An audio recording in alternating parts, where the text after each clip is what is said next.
τότε, ο Πρώτος Παγκόσμιος Πόλεμος. Νέα σύνορα χαράχτηκαν και σχεδόν 10 εκατομμύρια στρατιώτες έχασαν τη ζωή τους. Από τις τάχτες του Πρώτου Παγκοσμίου Πολέμου άναψε η σπίθα που φώτισε την ανθρωπότητα, η Μεγάλη Οκτωβριανή Επανάσταση, και γεννήθηκε το πρώτο εργατικό σοσιαλιστικό κράτος στον κόσμο, η Ένωση Σοβιετικών Σοσιαλιστικών Δημοκρατιών, ελπίδα και οδηγός για όλους τους λαούς του κόσμου. Η εξουσία των καπιταλιστών είχε αμφισβητηθεί. Το εργατικό κράτος ήταν το αντίπαλο δέος, το φωτεινό παράδειγμα και εμπνευστής για την εργατική τάξη κάθε χώρας. Οι αστικές τάξεις εφάρμοσαν το μαστίγιο και το καρότο. Από τη μία έδωσαν παραχωρήσεις για να προλάβουν λαϊκές αντιδράσεις και από την άλλη κυνήγησαν άγρια τους εργάτες που σήκωσαν κεφάλι. Το DNA του καπιταλισμού γεννά την κρίση του 29. Χιλιάδες εργοστάσια κλείνουν. Εκατομμύρια εργάτες μένουν χωρίς δουλειά. Οι διαμαρτυρίες πυκνώνουν. Οι καπιταλιστές υπερασπίζονται με μένος στην εξουσία τους, με διώξεις, φυλακές, εξορίες. Οι ανταγωνισμοί μεταξύ των ισχυρών κρατών φουντώνουν. Οι ρηγμένες αστικές τάξεις από τη μοιρασιά του κόσμου στον Πρώτο Παγκόσμιο διεκδικούν μεγαλύτερο μερίδιο. Ο φασισμός-ναζισμός, σπλάγμα του καπιταλισμού, σε πηδά να υπερασπιστεί το κεφάλαιο. Στην Ιταλία, οι φασιστικές συμμορίες χτυπούν τους Ιταλούς εργάτες που εμπνέονται από τη Σοσιαλιστική Επανάσταση. Οι Γερμανοί καπιταλιστές στηρίζουν τους Ναζί για να καταπνίξουν το κομμουνιστικό και εργατικό κίνημα. Στην Ελλάδα επιβάλλεται η δικτατορία του Μεταξά. Τα τύμπανα του πολέμου ηχούν σε όλο τον κόσμο. Περιφερειακές συγκρούσεις ξεσπούν. Ο εμφύλιος πόλεμος στην Ισπανία με τη στήριξη της ναζιστικής Γερμανίας και της φασιστικής Ιταλίας αποτελεί το πρελούδιο. Η Δημοκρατική Δύση αγνοεί επιδεικτικά ή βοηθάει υπόγεια το φασισμό και τον ναζισμό, ελπίζοντας να στρέψει τα σκυλιά της αστικής τάξης ενάντια στη Σοβιετική Ένωση και το κομμουνιστικό και εργατικό κίνημα. Ο Χίτλερ δηλώνει το Φλεβάρι του 1935. Κύριο καθήκον της Γερμανίας, σκοπός της ζωής μου και έννοια της ύπαρξης του εθνικοσοσιαλισμού είναι η εξόντωση του πολσεβικισμού.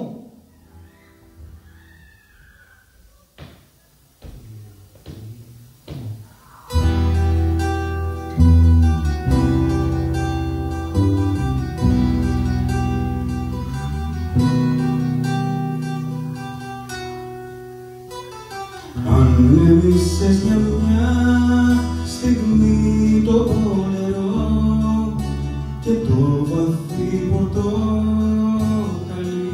σου μεσοφόρη. Αυγούστος ήτανε, δεν ήτανε θαρό, τότε που φεύγανε μπουλούκια οι σταυροφόροι. Παγκερές παγαινάν του ανέμου συνοδιά και ξεκινούσαν οι γαλέρες του θανάτου στο Ρογκοβίζια να τριχιάζαν τα παιδιά κι ο γέρος έλιαζε ακαμάτι στα χαμνά του που τα αυγού ο Πικάσο ρουθούνιζε βαριά και στα κουβέλια τότε σάπιζε το μέλι.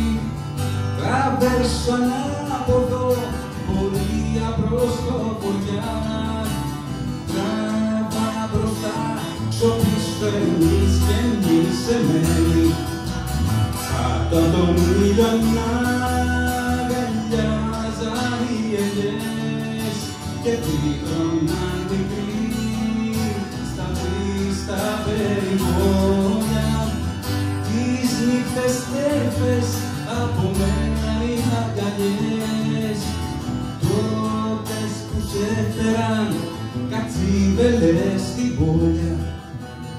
Άτσιγανε κι αφιέτη με τι να σε στολίσω, φέρτε το μαυριτάνικο σκουτί το πορφυρό.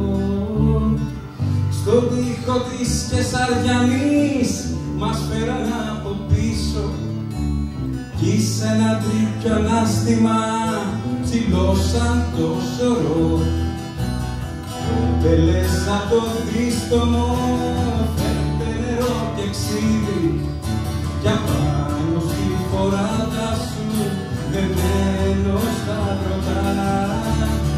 Σύρε για εκείνο το στενό, μυστικό το ταξίδι, μέσα τα δυσασμένα της κοράκια τα ανοιχτά.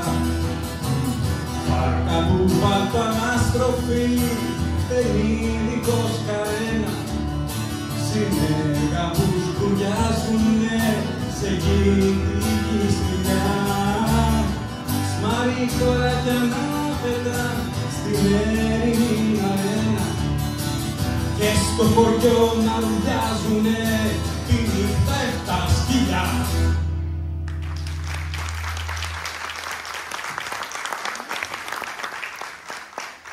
Την 1η Σεπτέμβρη του 1939, η ναζιστική Γερμανία επιτίθεται στην Πολωνία. Η Μεγάλη Βρετανία και η Γαλλία κηρύσσουν τον πόλεμο, όμως δεν κάνουν τίποτα για να σταματήσουν την επέλαση. Όσο η Γερμανία προελάβει ανατολικά προς τη Σοβιετική Ένωση, εξυπηρετεί και τους δικούς τους σκοπούς.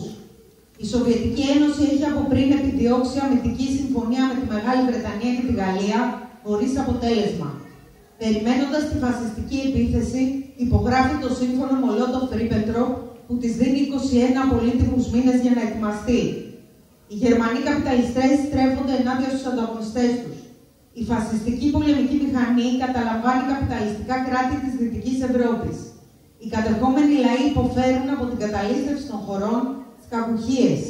Οι διώξεις εναντίον των κομμουνιστών και του εργατικού κινήματος φουντώνουν. Πρωτοπόροι εργάτες και κομμουνιστές, αλλά και ολόκληροι πληθυσμοί, όπως οι Εβραίοι και οι Ρωμά, εξοντώνονται συστηματικά στα στρατόπεδα συγκέντρωσης.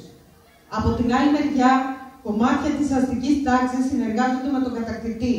Ο φασισμός είναι παιδί του καπιταλισμού άλλωστε, και οι καπιταλιστές βλέπουν κέρδος στη συνεργασία με τους Ναζί. Χαρακτηριστικό το παράδειγμα της Γαλλίας, η οποία δεν νικήθηκε, στην ουσία παραδόθηκε. Στην πραγματικότητα, μέσα στην κυρίαρχη τάξη της Γαλλίας υπάρχει, ακόμα και πριν τον πόλεμο, ένα ισχυρό φιλοναζιστικό ρεύμα με στόχο τη συμμετοχή στην αναδιανομή του κόσμου και την προσφορά του μεγάλου δυναμικού της Γαλλίας στην εκστρατεία εξόντωσης της Σοβιετικής Ένωσης. Αντιστασιακά και αντάρτικα κινήματα εμφανίζονται σε όλη την Ευρώπη. Οι κομμουνιστές κάθε χώρας παίζουν πρωταγωνιστικό ρόλο σε αυτά. Η αντίσταση καθυλώνει τις δυνάμεις των κατακτητών και βοηθά το λαό να επιβιώσει στις δύσκολες συνθήκες. Για μια ακόμα φορά, ο ίδιος ο λαός υπερασπίζεται το λαό. Στις 22 Ιούνιου του 1941, η φασιστική μηχανή στρέφεται ενάντια στο τελικό της στόχο. Επιτίθεται στη Σοβιετική Ένωση. Η επιχείρηση Μπαρμπαρόσα τίθεται σε εφαρμογή. Μια στρατιωτική δύναμη που ήταν πρωτόγνωρη για την ιστορία επιτίθεται στο πρώτο εργατικό κράτος. Εκτός από τη Γερμανία, στον πόλεμο μπαίνουν Ιταλία, Ρουμανία, Φινλανδία, Ουγγαρία και η φασιστική κυβέρνηση της Σλοβακίας. Περιμένουν μια εύκολη νίκη, Blitzkrieg, κεραυνοβόλο πόλεμο τον ονομάζουν. Η ιστορία θα τους διαψεύσει. Οι Αγγλοαμερικάνοι, δίθεν σύμμαχοι πλέον της Σοβιετικής Ένωσης ενάντια στον άξονα, καθυστερούν χαρακτηριστικά να δώσουν τη βοήθεια που υποσχέθηκαν. Αφήνουν τις γερμανικές δυνάμεις να προελάβουν και δεν ανοίγουν δεύτερο μέτωπο στα δυτικά για να δυσκολεύσουν την επέλαση. Υπονομεύουν τον αγώνα του Σοβιετικού λαού. Στόχος τους, να αποδυναμωθεί το σοσιαλιστικό κράτος, το μόνο αντίπαλο δέος απέναντι στην εξουσία του. Η στάση τους προκαλεί θύελλα διαμαρτυριών από το μαζικό και εργατικό κίνημα μέσα στην ίδια τους τη χώρα. Στο συλλαλητήριο που οργάνωσε το Κογκρέσο των Παραγωγικών Συνδικαλιστικών Οργανώσεων στις 22 Ιουλίου στη Νέα Υόρκη, πήραν μέρος 60.000 άτομα που εκπροσωπούσαν 500.000 εργάτες της μείζωνος Νέας Υόρκης. Σε έκκληση προς τον Ρούσβελτ, το συγκεντρωμένο πλήθος ζητούσε να εκπληρωθούν οι συμμαχικές υποχρεώσεις χωρίς καμία αναβολή, πριν ο αντίπαλος αποκτήσει νέα πλεονεκτήματα στον αγώνα εναντίον των ηρωικών ρωσικών στρατιών. Εξίσου δυναμικές ήταν και οι αντιδράσεις της αγγλικής εργατικής τάξης για το άμεσο άνοιγμα δεύτερου μετώπου. Ο σοβιετικός λαός, κόντρα σε κάθε πρόβλεψη, αντιστέκεται στεναρά πληρώνοντας βαρύ φόρο αίματος. Από την ομιλία του Στάλιν τον Νοέμβρη του 1941. Μία από τις αιτίες και τις αποτυχίες του κόκκινου στρατού είναι η έλλειψη δεύτερου μετώπου στην Ευρώπη ενάντια στα γερμανοφασιστικά στρατεύματα. Πραγματικά, τούτη τη στιγμή στην Ευρωπαϊκή Ήπειρο δεν υπάρχουν καθόλου στρατεύματα της Μεγάλης Βρετανίας ή των Ηνωμένων Πολιτειών της Αμερικής που να κάνουν πόλεμο με τα γερμανοφασιστικά στρατεύματα. Και έτσι οι Γερμανοί δεν είναι υποχρεωμένοι να κομματιάσουν τις δυνάμεις τους και να διεξάγουν πόλεμο σε δύο μέτωπα, στη Δύση και στην Ανατολή. Αυτό όμως επιτρέπει στους Γερμανούς να θεωρούν τα νότα τους εξασφαλισμένα και τους δίνει τη δυνατότητα να ρίξουν πάνω στη χώρα μας όλα τα στρατεύματά τους και τα στρατεύματα των συμμάχων τους στην Ευρώπη. Η κατάσταση αυτή τώρα είναι τέτοια ώστε η χώρα μας διεξάγει τον απελευθερωτικό πόλεμο μόνη της, χωρίς τη στρατιωτική βοήθεια οποιοδήποτε ενάντια στις ενωμένες δυνάμεις των Γερμανών, Φιλανδών, Ρουμάνων, Ιταλών, Ούγγρων.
Η Σοβιετική Ένωση αντιμετωπίζει τη γερμανική πολεμική μηχανή. Μια μηχανή που στηριζόταν από τους μεγαλύτερους βιομήχανους της Γερμανίας, από αμερικανικά μονοπόλια όπως η Ford, η General Motors μέσω της θυγατρικής της Opel, η General Electric, η Standard Oil, η IBM, η AT&T, η τράπεζα Chase Manhattan και πολλοί άλλοι που επωφελούνταν από το εξαιρετικό επιχειρηματικό κλίμα που προσέφερε η ναζιστική Γερμανία. Μια μηχανή που καταλύστευε τα κατεκτημένα εδάφη, εξάγοντας τρόφιμα, τεχνικές πρωτεσίλες, βιομηχανικό εξοπλισμό, καταλάμβανε εργοστάσια για λογαριασμό των γερμανικών μονοπωλίων. Εκτόπιζε πληθυσμού σε στρατόπεδα και τους χρησιμοποιούσε σαν δούλους. Σύμφωνα με δήλωση του Χίμλερ, αρχηγού των SS, Το αν ζουν οι άλλοι λαοί σε επάρκεια ή ψοφάνε από την πείνα, με ενδιαφέρει μόνο τόσο όσο αυτοί μας χρειάζονται σαν δούλοι για τον πολιτισμό μας.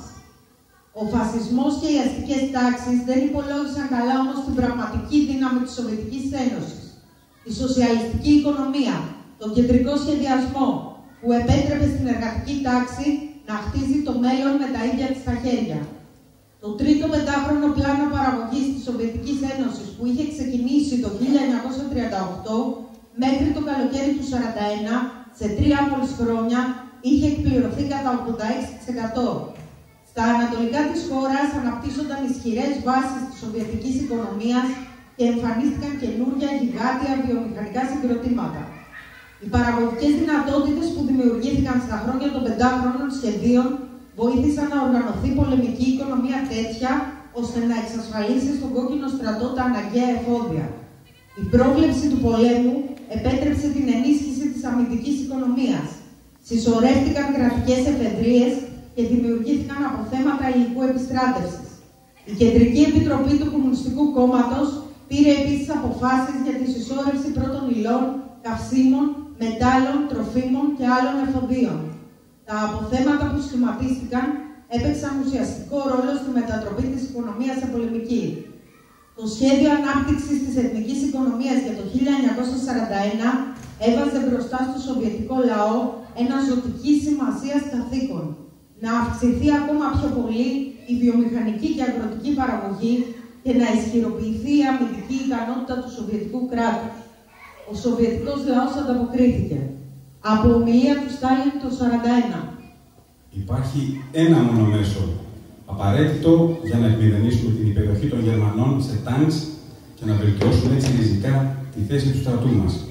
Το μέσο αυτό συνίσταται όχι μόνο στο να μεγαλώσουμε κάπως φορές την παραγωγή τάγκς στη χώρα μας, μα ακόμα και στο να αυξήσουμε απότομα την παραγωγή αντιερματικών αεροπλάνων, αντιερματικών όπλων και πυροβόλων, αντιερματικών χειροβομβίδων και όλμων, να φτιάξουμε περισσότερα αντιερματικά χαντάκια και κάθε λογής άλλα αντιερματικά εμπόδια. Αυτό είναι τώρα το καθήκον μας. Εμείς μπορούμε να εκπληρώσουμε αυτό το καθήκον και πρέπει να το εκπληρώσουμε. Και ας κοστίσει όσο θέλει. Στους πρώτους μήνες του πολέμου είχαν μεταφερθεί προς τα ανατολικά πάνω από 1.360 βιομηχανικές μονάδες. 850 νέα εργοστάσια άρχισαν την παραγωγή. Παρά τις δυσκολίες, η εγκατάσταση και ανασυγκρότηση των μονάδων γινόταν πολύ γρήγορα και μέσα σε 3-4 μήνες η παραγωγή τους έφτανε το προπολεμικό επίπεδο. Στο δεύτερο κιόλας εξάμηνο του 1942, η Σοβιετική Ένωση παρήγαγε περισσότερα πολεμικά αεροπλάνα, τάγκς, όλμους και πυροβόλα από τη Γερμανία. Οι επιστήμονες της Σοβιετικής Ένωσης, υπό την καθοδήγηση του κεντρικού σχεδιασμού, προσέφεραν τα μέγιστα στην πολεμική προσπάθεια. Χαρακτηριστικό παράδειγμα είναι η ανάπτυξη του BM-13, της πασίγνωστης Κατιούσας, που έγινε από το Ινστιτούτο Επιστημονικής Έρευνας Μηχανικής της Σοβιετικής Ένωσης στον Δεύτερο Παγκόσμιο Πόλεμο και αποτέλεσε σημαντικό πλεονέκτημα για τον κόκκινο στρατό. Τα επιτεύγματα της Σοβιετικής Ένωσης αποτελούν κάποια από τα πολλά παραδείγματα που αναδεικνύουν την ανωτερότητα της σοσιαλιστικής οικονομίας. Η ικανότητα πρόβλεψης που αποκτά το Κομμουνιστικό Κόμμα από τη μαρξιστική-λενινιστική θεώρηση των εξελίξεων, οι μεγάλες δυνατότητες της σχεδιασμένης παραγωγής με κίνητρο την ενίσχυση και θωράκιση του εργατικού κράτους επέτρεψαν στη Σοβιετική Ένωση να αντιμετωπίσει και να συντρίψει τη γερμανική πολεμική μηχανή. Τη μέρα που ο άγνωστος νεκρός στρατιώτης με τιμητικές χάφτη και ομοβροντίες, την ίδια ώρα του καταμεσήμερου, από το Λονδίνο και ως τη Σιγκαπούρη, ανάμεσα 12 και 2 και 12 και 4, για 2 λεπτά ολόκληρα, κάθε δουλειά σταμάτησε. Μόνο και μόνο για να τιμηθεί ο νεκρός άγνωστος στρατιώτης. Μα ωστόσο διαταγές θα έπρεπε ίσως να δοθούν και για μια άλλη επιτέλους τελετή, που να τιμά τον άγνωστο εργάτη από τις κοσμοπλημμυρισμένες πολιτείες των Υπήρων. Κάποιον μέσα από το ανθρώπινο το κουνιαχτό, που τη μορφή του κανένας δεν την πρόσεξε, που η μυστική του ύπαρξη πέρασε απαρατήρητη, που ποτέ το όνομά του δεν ακούστηκε και καθαρά. Ένας τέτοιος άνθρωπος θα έπρεπε για όλον μας το καλό να τιμηθεί με σοβαρή μια τελετή, με ένα ραδιοφωνικό μήνυμα. στον άγνωστο εργάτη και με σταμάτημα κάθε δουλειάς από την ανθρωπότητα όλη, πέρα για πέρα στον πλανήτη.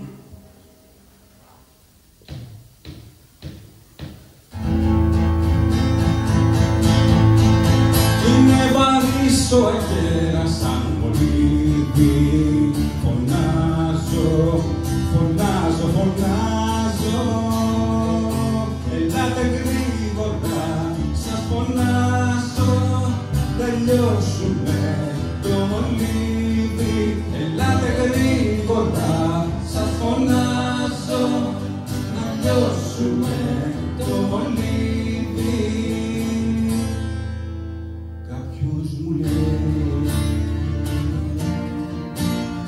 φωτιά θα πάρεις απ' την ίδια σου φωνή. Θα γίνει στάχτη, στάχτη σαν το κερέμ που κάει για το έρωτα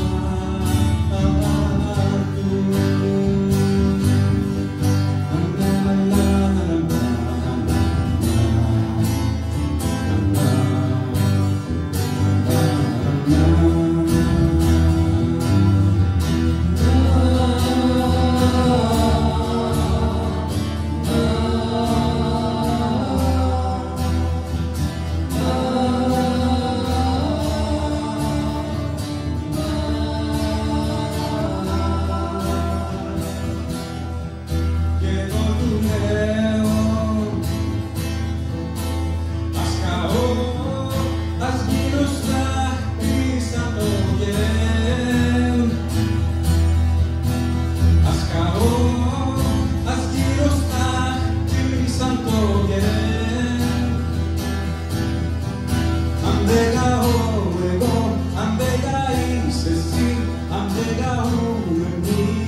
Είναι βαρύς ο αγέρας σαν μολύβι, φωνάζω, φωνάζω, φωνάζω.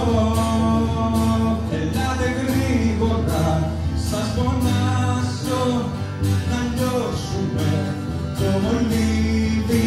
Ελάτε γρήγορα, σας φωνάζω, να λιώσουμε το μολύβι.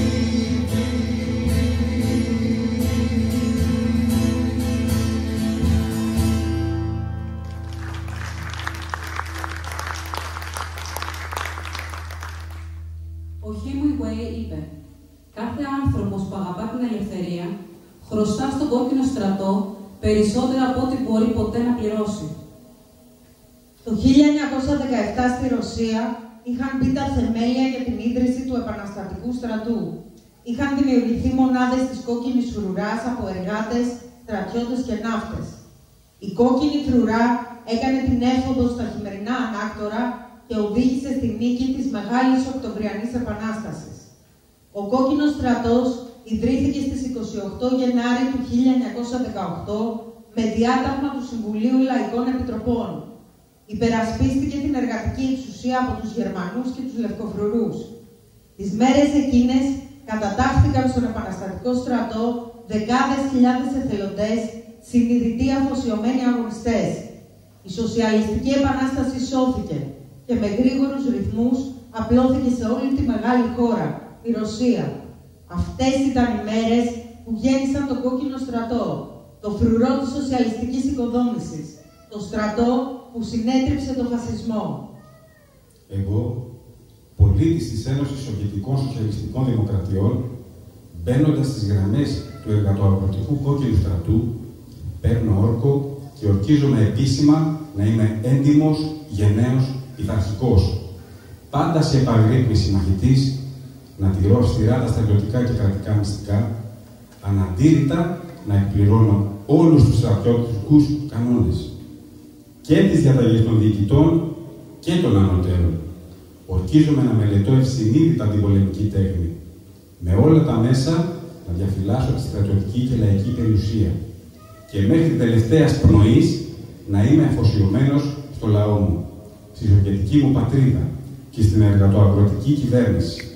Είμαι πάντοτε έτοιμος, με διαταγή της εργατοαγροτικής κυβέρνησης, να υπερασπιστώ την πατρίδα μου, την Ένωση Σοβιετικών Σοσιαλιστικών Δημοκρατιών, και σαν μαχητής του εργατοαγροτικού κόκκινου στρατού, ορκίζομαι την να υπερασπιστώ αντρία, επάξια, με αξιοπρέπεια και τιμή.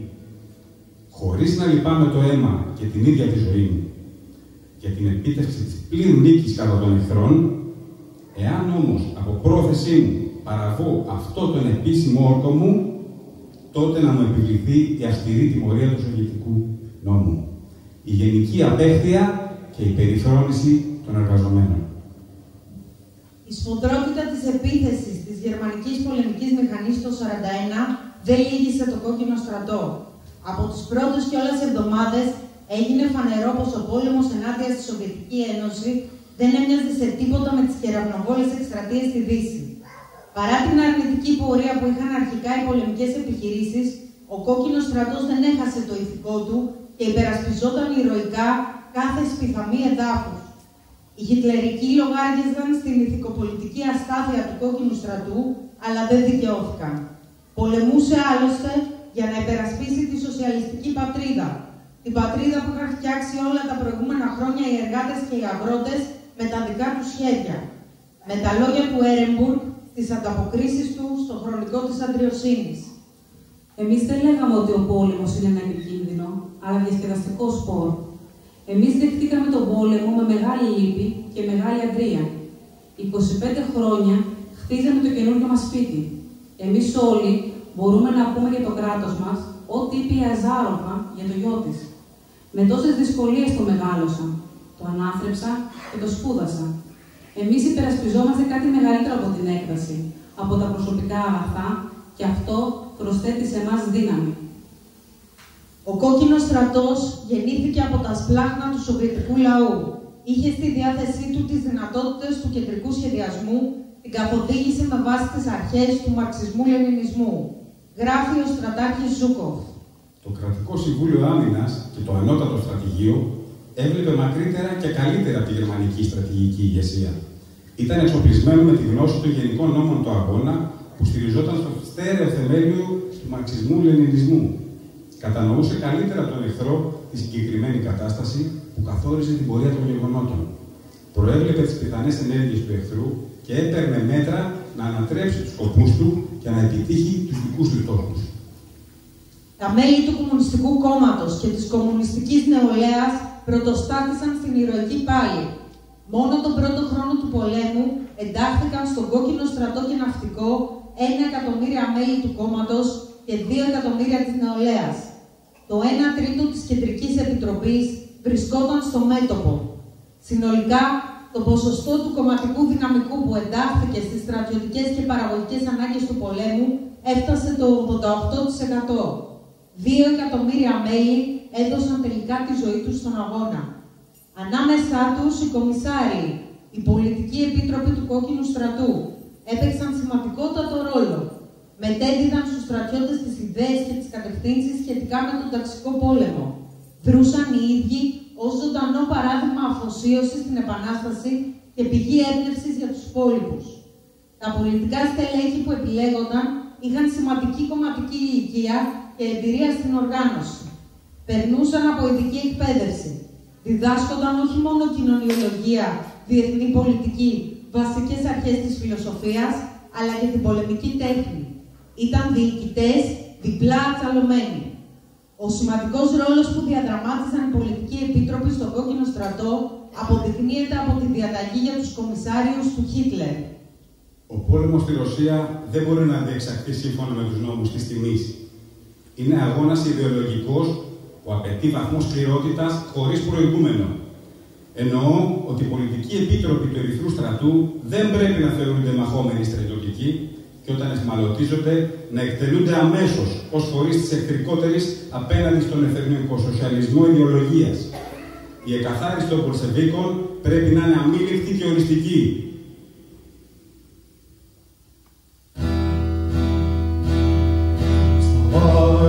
Страна огромная, вставай на смерть.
Τη δική τους ξεχωριστή συμβολή είχαν σε αυτή τη τιτάνια μάχη και οι γυναίκες που πάλεψαν με αυταπάρνηση σε κάθε νετερίζη αγώνα. Η Σοβιετική Ένωση ήταν το πρώτο κράτος στον κόσμο που επέτρεψε σε γυναίκες να κυβερνήσουν μαχητικά αεροσκάφη. Με εντολή του Στάλιν το 1942 δημιουργήθηκε το 588ο Σύνταγμα νυχτερινών βομβαρδισμών, αποτελούμενο από 3 σμήνη με περίπου 25 επίλεκτες νεαρές πιλότους ηλικίας 20 έως 30 ετών. Επικεφαλής τέθηκε η εμπνεύστρια του εγχειρήματος Μαρίνα Ράσκοβα. Στα 4 χρόνια της δράσης τους πραγματοποίησαν περισσότερες από 30.000 αποστολές κατά μήκος του Ανατολικού Μετώπου. ρίχνοντας 23.000 τόνους βομβών. Οι μάγισσες της νύχτας, όπως τους αποκαλούσαν οι Γερμανοί, ή γεράκια του Στάλιν, όπως ήταν γνωστές στην πατρίδα τους, σπάνια αστοχούσαν στις αποστολές. 30 από αυτές έπεσαν στο καθήκον και 23 τιμήθηκαν με τον τίτλο της ηρωίδας της Σοβιετικής Ένωσης. 2.000 γυναίκες πολέμησαν στο πλευρό των αντρών ως ελεύθεροι σκοπευτές. Η υπομονή και η προσοχή που έδιναν στη λεπτομέρεια τις έκαναν ιδανικές σκοπεύτριες. Ανάμεσά τους η Λιουδμίλα Παυλιτσέγκο, για την οποία ο Woody Guthrie έγραψε το ακόλουθο τραγούδι.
γράφτηκαν με το αίμα του σοβιετικού λαού σελίδες αυταπάρνησης και ηρωισμού. Η πολιορκία του Λένινγκραντ κράτησε σχεδόν 900 μέρες και έληξε με νίκη των υπερασπιστών. Συγκλονιστική ήταν η στιγμή που από τα μεγάφωνα της πόλης άρχισε να παίζει ζωντανά η 7η συμφωνία του Σωστακόβιτς. Η ημερομηνία της συναυλίας ορίστηκε για τις 9 Αυγούστου του 1942. Ήταν η μέρα που με θράσος καφιόνταν οι Ναζί ότι θα είχαν κυριεύσει το Λένινγκραντ. Παρά τις άσχημες συνθήκες που επικρατούσαν, παγωνιά και πείνα, η αίθουσα της Φιλαρμονικής ήταν ασφυκτικά γεμάτη. Ο κόκκινος στρατός χτύπησε ανελαίητα με το πυροβολικό του τις θέσεις των Ναζί εκείνο το βράδυ, για να μην αποτελέσει στόχο για τον εχθρό η κατάφωτη αίθουσα της συναυλίας. Είναι χαρακτηριστικά τα λόγια ενός πυροβολητή του κόκκινου στρατού. Οι άντρες της μονάδας μου άκουγαν τώρα τη συμφωνία με τα μάτια κλειστά. Φαίνονταν σαν πως και ο ασυνέρχεστος ουρανός από πάνω μας να είχε γίνει μια καταιγίδα που ξέσπαγε σε μουσική. Ταυτόχρονα είχαν τοποθετηθεί μεγάφωνα προς τους Ναζί με σκοπό τη μετάδοση της συναυλίας προς τις γραμμές του εχθρού, έχοντας μεγάλο αντίκτυπο στην πτώση του ηθικού των πολιορκητών. Στο ημερολόγιο ενός Γερμανού στρατιώτη, που βρέθηκε κατά την οπισθοχώρηση των Γερμανών, ήταν γραμμένο: «Όταν άκουσα τη μετάδοση της συναυλίας, κατάλαβα ότι το Λένινγκραντ δεν θα έπεφτε ποτέ στα χέρια μας». Την ίδια ώρα που οι χιτλερικοί εκτελούσαν παιδιά, τα καταδίκαζαν στην πείνα και στις αρρώστιες σε όλες τις κατεκτημένες χώρες, πρώτη μέρημνα της Σοβιετικής Ένωσης ήταν να σωθούν. Τα σχολεία ανέλαβαν νέα καθήκοντα, όπως να βοηθήσουν στην εκένωση των εμπόλεμων περιοχών από παιδιά, να φροντίσουν εκείνα που απομακρύνονταν και ειδικά τα ορφανά, να προβλέψουν για τα ρούχα, τα παπούτσια και το ζεστό φαγητό και να βοηθήσουν στην ομαδική και κρατική αγροτική δουλειά. Στις πρώτες μέρες του πολέμου, η Σοβιετική κυβέρνηση διέταξε τη μεταφορά όλων των παιδιών κάτω των 14 χρόνων προς τις ανατολικότερες περιοχές της Σοβιετικής Ένωσης. Τα παιδικά σπίτια, οι παιδικοί σταθμοί και τα τεχνικά σχολεία έφυγαν με τους μαθητές, το προσωπικό και τα εφόδια τους. Οι μαθητές των δευτεροβάθμιων σχολείων μετακινήθηκαν είτε μαζί με τους γονείς τους ή σε σχολεία οικοτροφία με την επίβλεψη του δασκάλου τους. Οι τοπικές αρχές προετοίμαζαν έγκαιρα παιδικούς σταθμούς, σχολεία οικοτροφία και σπίτια των παιδιών, τα εφοδίαζαν με έπιπλα, σκεύη, ρούχα, επιχορηγήσεις.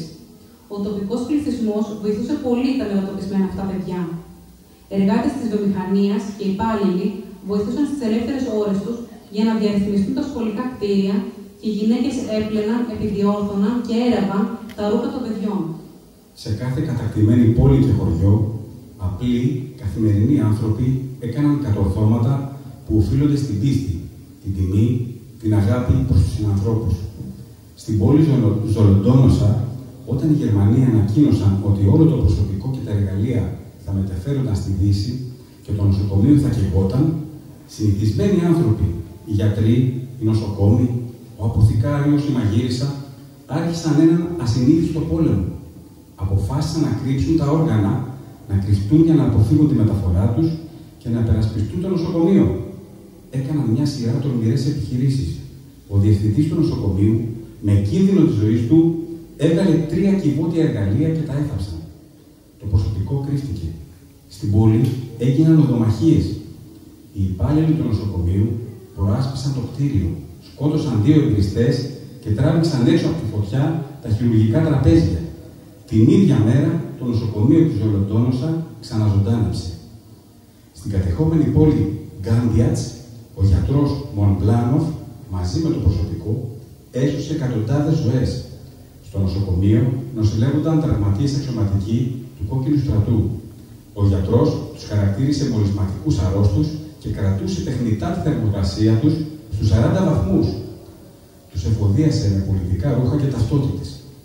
Ο Μονπλάνοφ, οι άλλοι γιατροί, οι νοσοκόμες, ήξεραν τι τους περίμενε αν οι Γερμανοί μάθαιναν για τη σωτηρία των αξιωματικών, αλλά έκαναν το καθήκον τους.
δράση ήταν η πραγματικότητα στο Κίεβο του 1941, όπου η πόλη στέναζε κάτω από το ζυγό των Ναζί, την ώρα που η επιχείρηση Μπαρμπαρόσα βρισκόταν σε πλήρη εξέλιξη.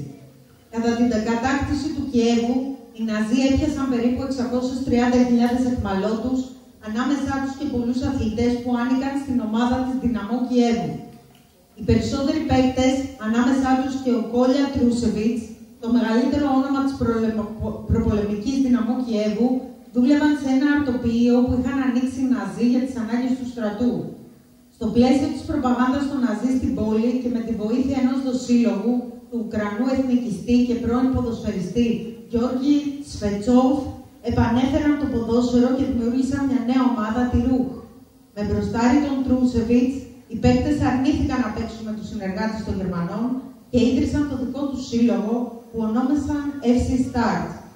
Με ελάχιστο εξοπλισμό και προπόνηση, καθώς οι Ναζί κρατούσαν το αρτοποιείο ανοιχτό 24 ώρες, οι Σοβιετικοί ποδοσφαιριστές αντιμετώπισαν την ομάδα των δοσύλλογων στην έναρξη του πρωταθλήματος τον Ιούνιο του 1942. Νίκησαν 7-2. Ακολούθησαν νίκες επί Ούγγρων στρατιωτών, συνεργατών των Ναζί, της αντίστοιχης ομάδας των Ρουμάνων και μιας επίλεκτης του γερμανικού στρατού. Οι νίκες της Σταρτ είχαν πάρει μια μορφή αντίστασης. Οι κάτοικοι του Κιέβου έβλεπαν με αυτόν τον τρόπο την αμφισβήτηση κατά των μετακτητών. Οι Ναζί, για να κάψουν το φρόνημα του λαού, όρισαν αντίπαλο ομάδα επιλέκτων της Luftwaffe. Χάνει 5-1. Διπλασίασαν την παραγωγή του αρτοποιείου και όρισαν τη ρεβάνς 3 μέρες μετά. Απείλησαν τους παίκτες με εκτελέσεις και τρομοκρατία. Ο λαός του Κιέβου δίνει βροντερό παρόν στον αγώνα. Ο διαιτητής είναι αξιωματικός των SS. Οι ποδοσφαιριστές της Σταρτ χαιρετούν βάζοντας το χέρι στην καρδιά στην αρχή του αγώνα, αντί να χαιρετήσουν ναζιστικά, όπως τους είχαν επιβάλει. Παρά τις δυσκολίες, το τελικό σκορ έγραψε 5-3 υπέρ της Σταρτ. Μετά το παιχνίδι, οι ποδοσφαιριστές οδηγούνται στα γραφεία της γερμανικής διοίκησης. 2 μέρες μετά, φορτώνονται σε στρατιωτικό φορτηγό. Αυτή ήταν η τελευταία φορά που ο λαός του Κιέβου είδε τους ήρωες παίκτες της Σταρτ. 11 μέρες μετά την έναρξη της επιχείρησης Μπαρμπαρόσα, στο πρώτο ραδιοφωνικό διάγγελμά του, ο Στάλιν σημειώνει τα εξής. Στις κατεχόμενες από τον εχθρό περιοχές πρέπει να συγκροτηθούν παρτιζάνικα τμήματα, έφυπα και πεζά, να δημιουργηθούν σαμποταριστικές ομάδες για τον αγώνα κατά των μονάδων του εχθρικού στρατού, για ανάπτυξη του παρτιζάνικου πολέμου παντού, για την ανατείναξη γεφυρών, δρόμων, για την καταστροφή της τηλεφωνικής και τηλεγραφικής επικοινωνίας, την πυρπόληση δασών, αποθηκών εφοδιοπομπών. Στις κατεχόμενες περιοχές να δημιουργηθούν αφόρητες συνθήκες για τον εχθρό και για όλους τους συνεργούς του να καταδιώκονται και να εξοντώνονται σε κάθε βήμα, να ματαιώνονται όλα τα μέτρα τους. Ο πόλεμος με τη φασιστική Γερμανία δεν μπορεί να θεωρηθεί συνηθισμένος πόλεμος. Δεν είναι μόνο πόλεμος ανάμεσα σε 2 στρατούς. Είναι συγχρόνως ένας μεγάλος πόλεμος ολόκληρου του σοβιετικού λαού ενάντια στα γερμανοφασιστικά στρατεύματα. Η κατεύθυνση αυτή της σοβιετικής ηγεσίας υλοποιείται χάρη στη θέληση του σοβιετικού λαού να αγωνιστεί ενάντια στους εισβολείς και κατακτητές και χάρη στην προετοιμασία και δράση του Κομμουνιστικού Κόμματος και του Σοβιετικού κράτους. Σε αντίθεση με τα καπιταλιστικά κράτη, όπου οι κρατικοί αξιωματούχοι αποχωρούσαν αφήνοντας το λαό στο έλεος του κατακτητή, τα στελέχη του Κομμουνιστικού Κόμματος και του Σοβιετικού κράτους παρέμειναν με σχέδιο στα μετώπιση των εισβολέων, προκειμένου να οργανώσουν άμεσα την αντίσταση του λαού. Οι Σοβιετικές αρχές είχαν προετοιμάσει κρυσφύγετα για τη διευκόλυνση της παρτιζάνικης δράσης. Την επόμενη του διαγγέλματος του Στάλιν, τα τοπικά Σοβιέτ και οι κομματικές επιτροπές άρχισαν να προετοιμάζονται για την οργάνωση του παρτιζάνικου πολέμου. Αποθήκευαν οπλισμό και τρόφιμα, επέλεγαν μαχητές για τις παρτιζάνικες ομάδες και οργάνωναν συναντήσεις των μελλοντικών στρατιωτικών διοικητών για να καταστροφούν σχέδια δράσης. Η επιτυχία της παρτιζάνικης δράσης συνέβαλε στην καθυστερημένη προέλαση του γερμανικού στρατού. Αυτό προκάλεσε σκληρά αντίμετρα από το γερμανικό επιτελείο. Οι παρτιζάνοι δρούν κάτω από δύσκολες συνθήκες. Χωρίς τη στήριξη του Σοβιετικού λαού, που αντιμετώπισε έως και ολοκαυτώματα χωριών και ολόκληρων περιοχών, δεν θα ήταν δυνατή η δράση τους. Το Νοέμβριο του 1941, μία νεαρή σοβιετική παρτιζάνα που δρούσε πίσω από τις γραμμές του εχθρού, στην περιοχή της Μόσχας, συνελήφθη, ενώ προσπαθούσε να κάψει έναν στάβλο στο κατακτημένο χωριό Πετρίτσεβο. Στη διάρκεια της ανάκρισής της και παρά τα φρικτά βασανιστήρια, αρνήθηκε να δώσει πληροφορίες για την παρτιζάνικη δράση και δήλωσε μόνο ότι λέγεται Τάνια. Μάλιστα, πριν από τη δημόσια εκτέλεσή της, έβγαλε λόγο στους συγκεντρωμένους κατοίκους υπέρ της σοβιετικής εξουσίας και των παρτιζάνων. Οι αρχές κατοχής, μετά τον απαγχωνισμό της, διέταξαν να παραμείνει το πτώμα της σε δημόσια θέα για έναν μήνα, προκειμένου να αποβηθούν οι κάτοικοι και να αποτραπεί η αντιστασιακή τους δράση. Όταν λίγες εβδομάδες αργότερα ο κόκκινος στρατός απελευθέρωσε την περιοχή, αποκαλύφθηκε ότι η θρυλική Τάνια δεν ήταν άλλη από τη 18χρονη κομσομόλα Ζόγια Κοσμοτεμιάσκαρια.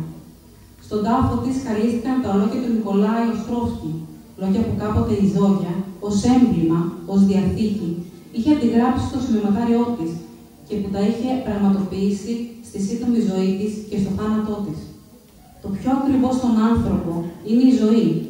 Αυτή του δίνεται μία φορά και πρέπει να τη ζήσει κανείς έτσι που να μπορέσει πεθαίνοντας να πει «Όλη μου τη ζωή, όλες μου τις δυνάμεις τις έδωσα στο πιο ωραίο ιδανικό του κόσμου, στον αγώνα για την απελευθέρωση της ανθρωπότητας». Σε όλο τον κόσμο, τα παρτιζάνικα κινήματα, οι εθνικοαπελευθερωτικοί αγώνες των λαών, με μπροστάριδες, οργανωτές και αιμοδότες στα κομμουνιστικά κόμματα, ανοίγουν το δεύτερο μέτωπο που οι αστικές κυβερνήσεις δεν άνοιξαν και καθυλώνουν δυνάμεις του άξονα. Στην Ελλάδα, στην Τσεχοσλοβακία, στη Γαλλία, στην Αλβανία, στην Ιταλία, στη Ιουγκοσλαβία, στο Βέλγιο και αλλού. Το σοβιετικό έδαφος, μαζί με της Ιουγκοσλαβίας και της Ελλάδας, είχε τη μεγαλύτερη συγκέντρωση γερμανικών στρατευμάτων. Ο Ελλάς μόνο καθήλωσε 12 μεραρχίες, όταν ολόκληρο το δυτικό μέτωπο Αγγλίας-Αμερικής, όταν άνοιξε, απασχόλησε 70 μεραρχίες συνολικά. Οι λαοί αγωνίστηκαν για το δίκαιο τους με το όπλο στο χέρι, χωρίς να έχουν ανάγκη καμία αστική κυβέρνηση.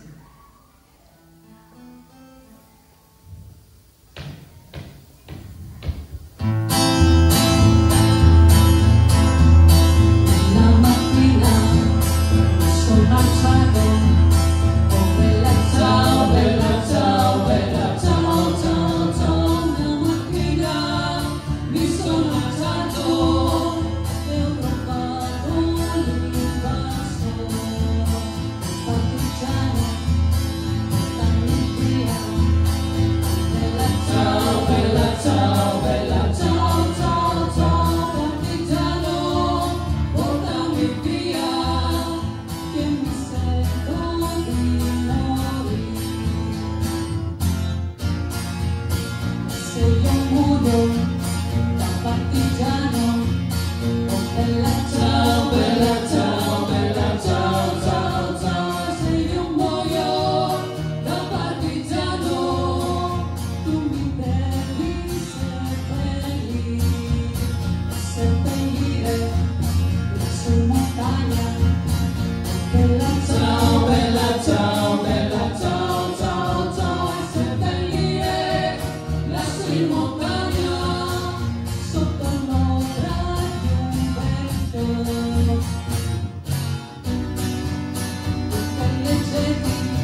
Μόσχα κηρύσσεται σε κατάσταση πολιορκίας. Πολλές κρατικές και κομματικές υπηρεσίες, εργοστάσια και ιδρύματα μεταφέρονται σε ασφαλέστερες περιοχές. Το πολιτικό γραφείο της Κεντρικής Επιτροπής του Κομμουνιστικού Κόμματος, με επικεφαλής τον Στάλιν, και το Γενικό Αρχιστρατηγείο παραμένουν στη Μόσχα. Χιλιάδες λαού με τους κομμουνιστές στην πρώτη γραμμή δουλεύουν ασταμάτητα για την οργάνωση της άμυνας της πόλης. Η Κομματική Επιτροπή Μόσχας απευθύνει έκκληση. Η Μόσχα κινδυνεύει. Θα πολεμήσουμε για τη Μόσχα επίμονα, μανιασμένα, ως την τελευταία σταγόνα του αίματός μας. Καθένας από εσάς, σε όποιο πόστο κι αν στέκεται, όποια δουλειά κι αν κάνει, ας γίνει μαχητής του στρατού που υπερασπίζεται τη Μόσχα από τους φασίστες επιδρομής. Εκείνος που δουλεύει στα οχυρωματικά έργα πρέπει να ξέρει πως η δουλειά του εδραιώνει την άμυνα της Μόσχας. Εκείνος που δουλεύει στο εργοστάσιο πρέπει να ξέρει πως υπερασπίζει την πατρίδα, υπερασπίζει τη Μόσχα. Ο μαχητής του κόκκινου στρατού, ο μαχητής των ταγμάτων καταδρομών, ας θυμάται πως ο λαός του έδωσε το όπλο για να υπερασπίσει την πατρίδα και το λαό του ως την τελευταία του πνοή. Μέσα Γενάρη του 1942 ολοκληρώθηκε η μάχη της Μόσχας. Ήταν η πρώτη σημαντική νίκη του κόκκινου στρατού κατά του ναζισμού, που χάραξε στον ορίζοντα την προοπτική της νίκης κατά του φασιστικού άξονα. Ο Καζάχος συγγραφέας Μπαουζάν Μομισουλή, που έλαβε μέρος στη μάχη της Μόσχας, έγραψε τα εξής για την ηρωική αυτή μάχη. Γιατί ζω, για ποιον πολεμώ, γιατί είμαι έτοιμος να πεθάνω σε αυτή την ξεπλημμένη από τη βροχή γη στα περίχωρα της Μόσχας, εγώ, ένας γιος των μακρινών στεπών, ένας γιος του Καζακστάν, ένας Ασιάτης, γιατί βρέθηκα να πολεμώ εδώ για τη Μόσχα, υπερασπιζόμενος αυτή τη γη, όπου ο πατέρας, ο παππούς και ο προπάπους μου δεν πάτησαν ποτέ το πόδι τους. Πολεμώ με πάθος, που πριν δεν είχα επιδείξει και που καμία αγαπημένη δεν θα μπορούσε να ξυπνήσει μέσα μου. Από πού πηγάζει αυτό το πάθος? Η σοβιετική χώρα είναι για εμένα η γενιά μου, η πατρίδα μου. Εγώ, ένας Καζάχος, περήφανος για το λαό της στέπας, τους θρύλους, τα τραγούδια, την ιστορία του. Φέρω τώρα περήφανα το βαθμό του αξιωματικού του κόκκινου στρατού, που διοικεί ένα τάγμα σοβιετικών στρατιωτών, Ρώσων, Ουκρανών, Καζάχων. Οι στρατιώτες μου, υποχρεωμένοι να εκτελούν αδιαφυσβήτητα κάθε διαταγή μου, εξακολουθούν να είναι άνθρωποι ίσοι με εμένα. Για αυτούς δεν είμαι το αφεντικό, ούτε άνθρωπος της άκουσας τάξης. Τα παιδιά μας πηγαίνουν μαζί στο σχολείο. Οι πατεράδες μας ζουν δίπλα-δίπλα. Μοιραζόμαστε τις ίδιες κακουχίες και τις λύπες μιας σκληρής εποχής. Να γιατί πολεμώ στα περίχωρα της Μόσχας, σε αυτή τη γη όπου ο πατέρας μου, ο παππούς μου και ο προπάπους μου δεν πάτησαν ποτέ το ποδάρι τους. Στις 2 Φλεβάρι του 1943 ολοκληρώθηκε η μάχη του Στάλινγκραντ, την οποία ο Στάλιν χαρακτήρισε ως τη μεγαλύτερη στην ιστορία των πολέμων. Η μάχη άρχισε με το στόχο εχθρός να περικυκλώσει τα στρατεύματα του νότιου μετώπου.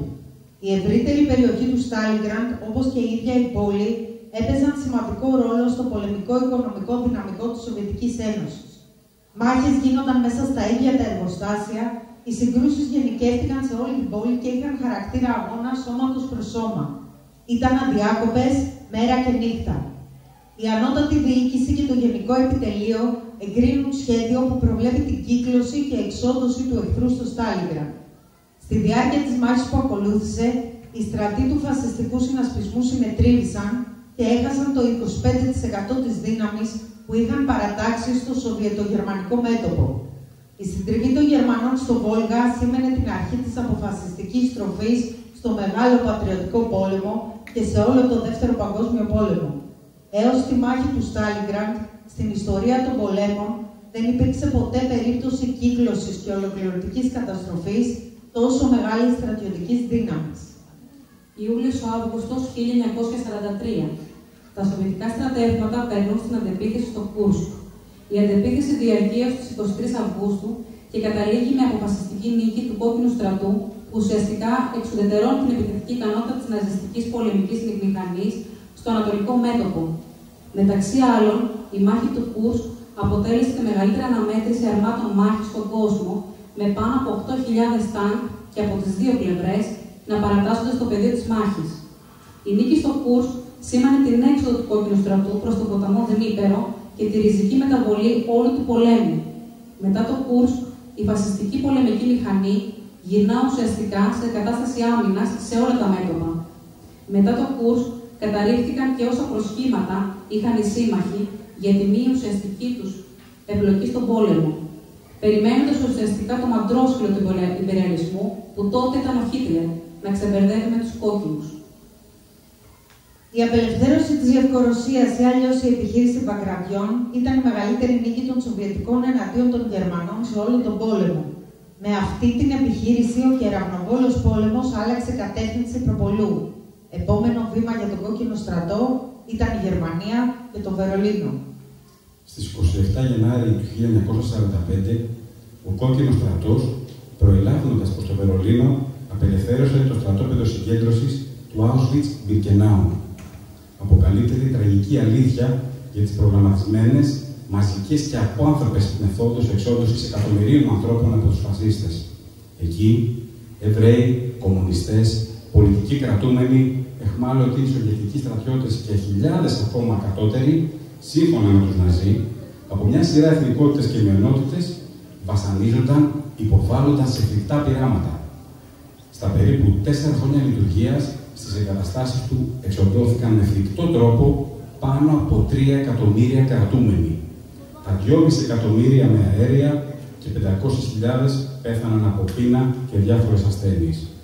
Το Σάββατο 27 Ιανουαρίου του 1945, εμπροστοφυλακή της 60ης στρατιάς του Κόκκινου στρατού φτάνει στα στρατόπεδα του Auschwitz, όπου βρίσκει περισσότερους από 7.000 ζωντανούς νεκρούς. Είναι οι κρατούμενοι που οι Ναζί δεν είχαν προλάβει να εξοντώσουν. Από το Μπιρκενάου, το δεύτερο στρατόπεδο που άνοιγε στο Auschwitz, διασώζει 611 παιδιά. Τα μόνα που επέζησαν σε σύνολο 230.000. Ακόμα και στρατιώτες, συνηθισμένοι στη φρίκη του πολέμου, λυγίζουν μπροστά στο θέμα που αντικρίζουν.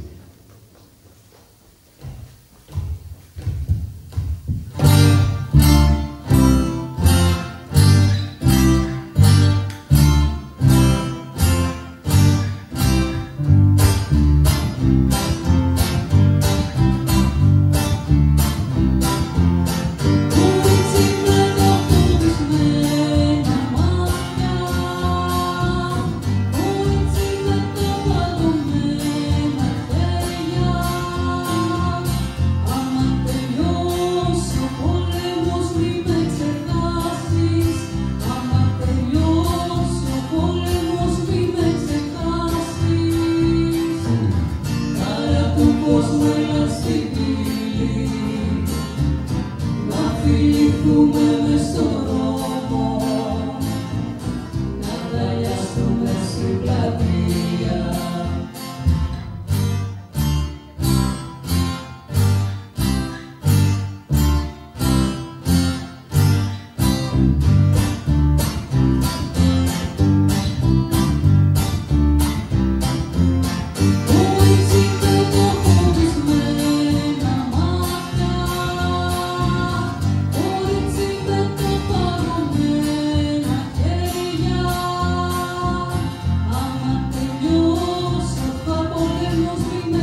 κόκκινος στρατός προελάβει στο Βερολίνο. Ο γενικός συσχετισμός των δυνάμεων στο τομέα του Βερολίνου ήταν ευνοϊκός. Οι Σοβιετικοί πολεμιστές ξεκύλιζαν από έντονη μαχητική ορμή και ήταν ακράτητοι. Το βράδυ της 30ης Απριλίου, οι Σοβιετικοί μαχητές κατόρθωσαν να διεισδύσουν στο εσωτερικό του Ράιχσταγκ. Το ίδιο βράδυ, ο Χίτλερ αυτοκτονεί.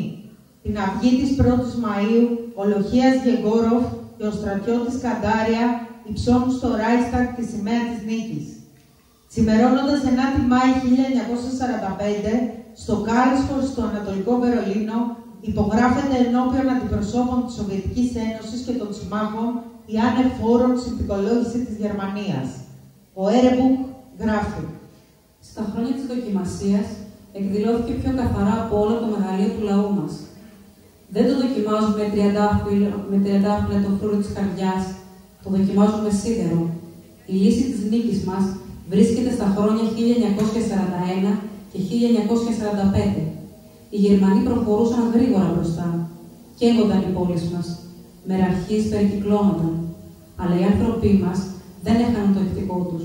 Δεν υποτάσσονταν. Εκδηλώθηκαν όλα όσα προηγήθηκαν της προετοιμασίας.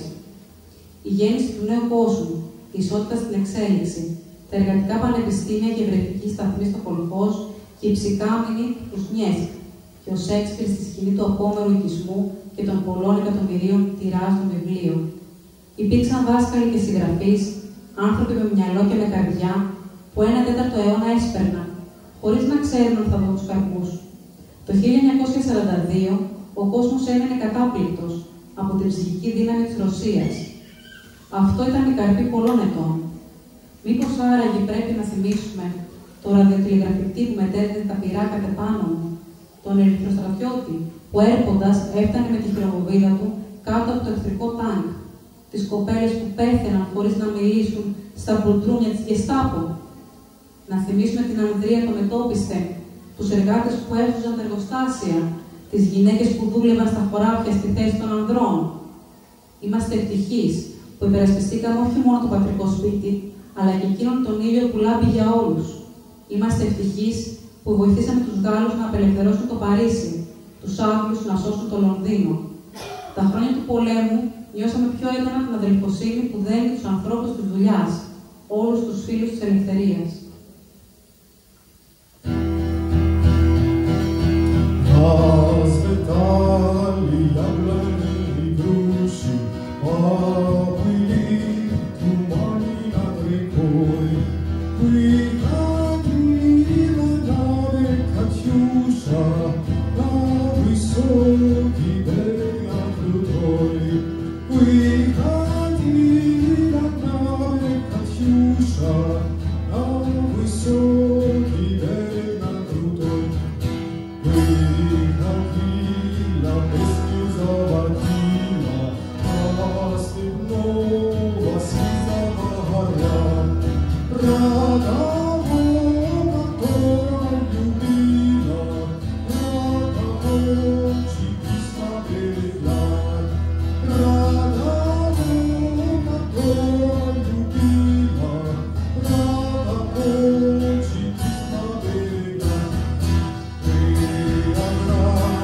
το ΚΚΕ αποτέλεσε μπροστάρι, οργανωτή και αιμοδότη της εαμικής αντίστασης στην Ελλάδα. Από την πρώτη στιγμή μπήκε μπροστά και έδωσε τα καλύτερα παιδιά του για την υπεράσπιση του λαού από τη φασιστική ναζιστική εισβολή και κατοχή. Απέδειξε την αφοσίωσή του στην εργατική τάξη, στο σοσιαλισμό, στον προλεταριακό διεθνισμό. Τιμάμε, διδασκόμαστε και εμπνεόμαστε από την αντιφασιστική νίκη των λαών, από την τεράστια προσφορά του σοβιετικού λαού, από τα επιτεύγματα του σοσιαλισμού. Σήμερα, η αστική τάξη προσπαθεί με μένος να παραχαράξει την ιστορία. Σήμερα, προσπαθούν να συγκαλύψουν την αλήθεια για την 9η Μάη. Την ονόμασαν ημέρα της Ευρώπης. Ταυτίζουν τον κομμουνισμό με τον φασισμό. Η αλήθεια όμως είναι μία. Ο ναζισμός-φασισμός γεννήθηκε από τα σπλάχνα του καπιταλιστικού συστήματος. Ο Χίτλερ αναρριχήθηκε στην εξουσία με τη στήριξη των γερμανικών και άλλων μονοπωλίων. Ο ναζιστικός στρατός προωθήθηκε τόσο βαθιά γιατί είχε τη δυνατότητα να ανεφοδιάζεται από την υπόλοιπη Ευρώπη. Εμείς δεν ξεχνάμε. Ο γερμανικός στρατός γεύτηκε για πρώτη φορά το πικρό ποτήρι της ήττας στη Μόσχα. Συνετρίβη στο Στάλινγκραντ, στο Κούρσκ, εκδιώχθηκε από την Ανατολική Ευρώπη έχοντας την τύχη του λυσασμένου σκύλου. Οι Γερμανοί για να καταλάβουν ένα σπίτι στο Στάλινγκραντ χρειάστηκαν περισσότερες μέρες από όσες χρειάστηκαν για να καταλάβουν τη Γαλλία ολόκληρη. Η πόλη που είχε το όνομα του Λένιν, το Λένινγκραντ, πολιορκήθηκε από εκατομμύρια στρατιώτες, τάγκ, πολυβόλα, αεροπλάνα για 900 μέρες. Όμως δεν παραδόθηκε. Οι στρατιώτες του κόκκινου στρατού ύψωσαν τη σημαία με το σφυροδρέπανο στο Ράισταγ, μέσα στο Βερολίνο. Στην αντίσταση στον πόλεμο ενάντια στον ναζισμό, μπροστάριδες ήταν οι κομμουνιστές σε κάθε χώρα. Μόνο ο κομμουνισμός στρέφεται ενάντια στο σύστημα που γεννά, θρέφει και αξιοποιεί τον ναζισμό, ενάντια στον καπιταλισμό.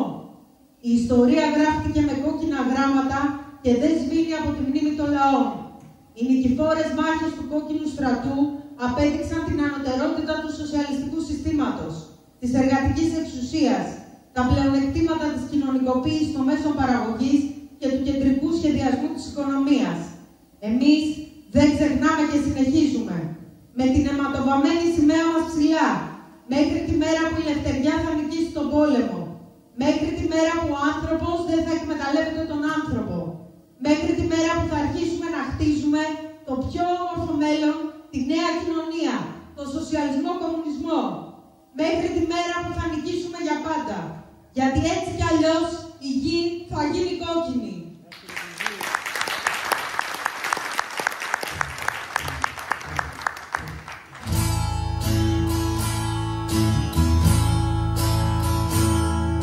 Εμπρός της γης η κολλασμένη, της πείνας κλάβει εμπρός εμπρός. Κοντρίκο απ' το κρατήρα βγαίνει, σαν κροτής, σαν κεραυνός. Φτάνουν πια της λαδιάς τα χρόνια, τώρα εμείς η ταπεινή που ζούσαμε στην καταφρόνια, θα γίνουμε το παρέμβη. Στον αγώνα ενωμένοι, κι ας μην λείψει κανείς. Ονάτι μας προσμένει, στον κόσμο η διεθνή. Στον αγώνα ενωμένοι, κι ας μην λείψει κανείς. Ονάτι μας προσμένει, στον κόσμο η διεθνή. Οι ακόμη βασιλιάδες με πλάνα λόγια μας γελούν. Της γης οι δουλικοί ραγιάδες, μοναχοί τους θα σωθούν. Για να σπάσουμε τα δεσμά μας,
Άκης.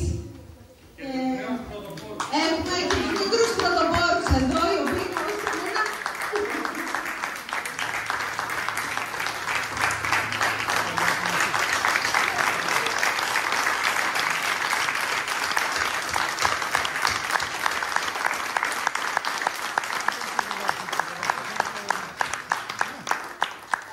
ευχαριστούμε πολύ.